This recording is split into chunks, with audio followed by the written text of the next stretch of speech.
All right. Attention, ladies and gentlemen. This is about a knowledge in international logistics management.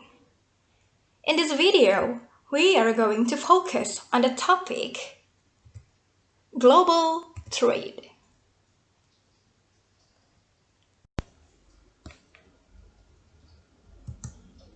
Global trade is also known as international trade.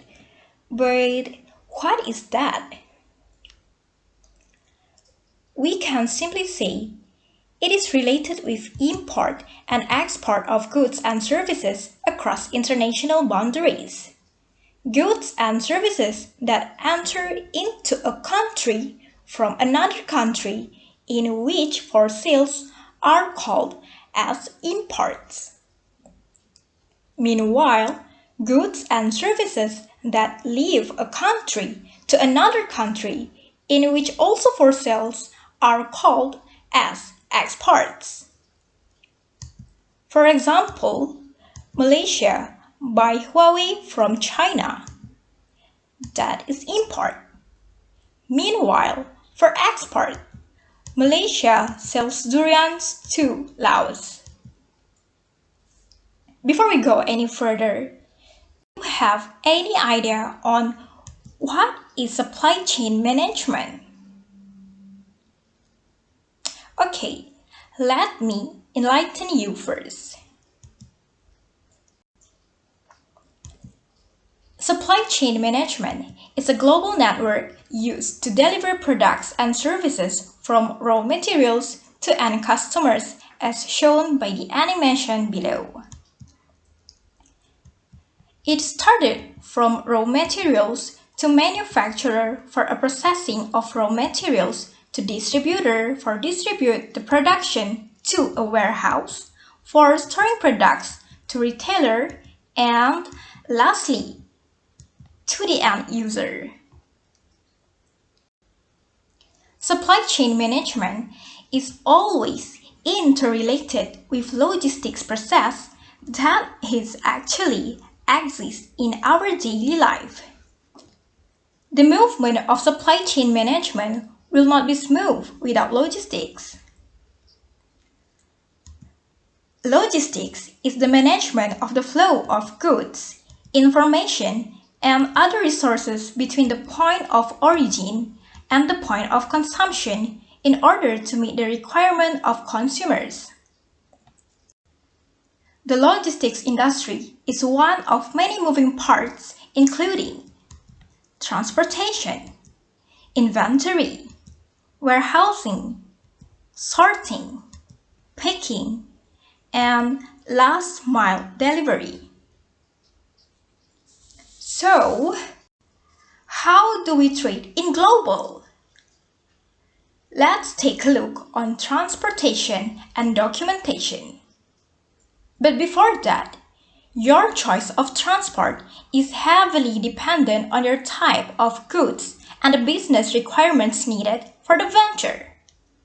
You should match the transport mode with your goods to balance service, quality, cost, organization, and time. Anyway, you must adhere to specific rules and regulations in the procedures has been set. In global trade, the four main modes of transportation are air, road, rail, and sea. Each mode has its perks, drawbacks, and conditions pertaining to the type of goods being exported or imported. And sometimes, there's a need to use more than one mode of transport. So, using air transport for international trade is the quickest way to ensure product delivery and distribution.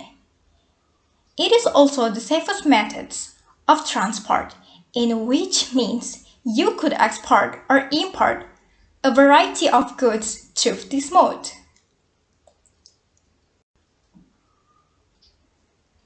Road transport is more flexible than the other modes of transportation. It is relatively easier to track your goods, secure consignments, schedule the transport, and pay the relevant fees. On the other hand, long distances are not time efficient, especially when involving traffic. Moreover, some countries may have high toll-free charges, and the possibility of getting your goods damaged is high as well. Sea transportation allows you to ship large volumes with lesser cost than the other three modes. Shipping containers could also be reused when transporting goods by land.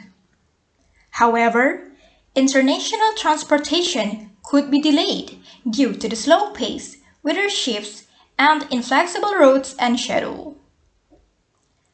And move to the last mode. Rail transport is environmental friendly and is often used in prosperous continents. But this mode of transport has inflexible schedules and may be delayed due to mechanical malfunctions. It is not all regions all over the globe have a respectable rail system, which is a huge setback for remote regions. So now, we're moving on the documentation in global trade.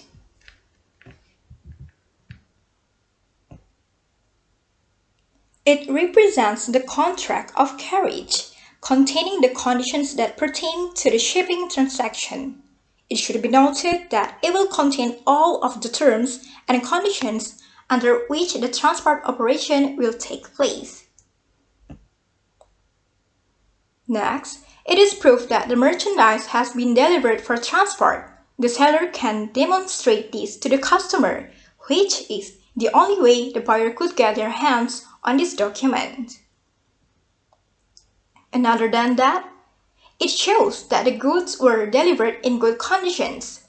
The freight carrier would not accept any merchandise that is visibly damaged or contains noticeable flaws, notifying the exporter of the situation.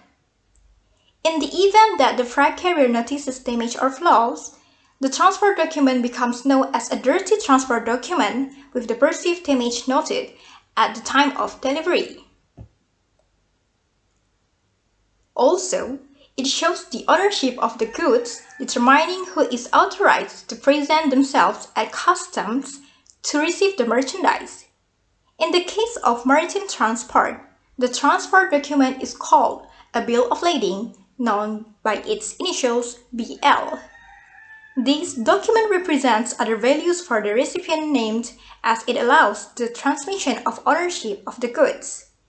It is to say that this document allows the purchaser of the goods to transmit the ownership of it to someone else, often endorsing BL, so the second purchaser to carry out the importation.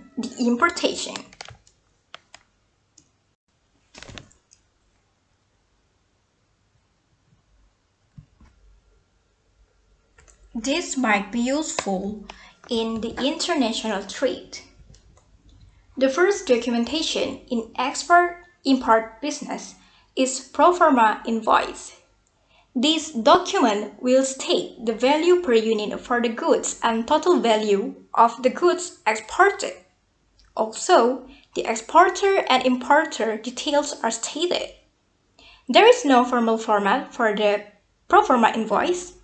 Just make sure all the data needed is stated. Next is sales purchase contract. This document is belong to mandatory export or import documentation. This is the proof of purchase sale between the parties. You need to present this to your country custom together with the pro forma invoice. Thus, a purchase contract needs to be well drafted and prepared. Next, packing list. It is a mandatory export and import procedures and documentation. It states the quantity of the goods exported. Also, those packing and weights and CBM, plus the amount of the packages are stated on the packing list. Than that, bill of lading and weigh bills. If all the goods had been taken on the shipboat, the shipper issued a bill of lading. This document confirms that goods had been taken on the ship and ready for shipping. This is the proof for receivers and banks that the goods are ready for shipment. So that's all about international logistics from me. Thank you for listening.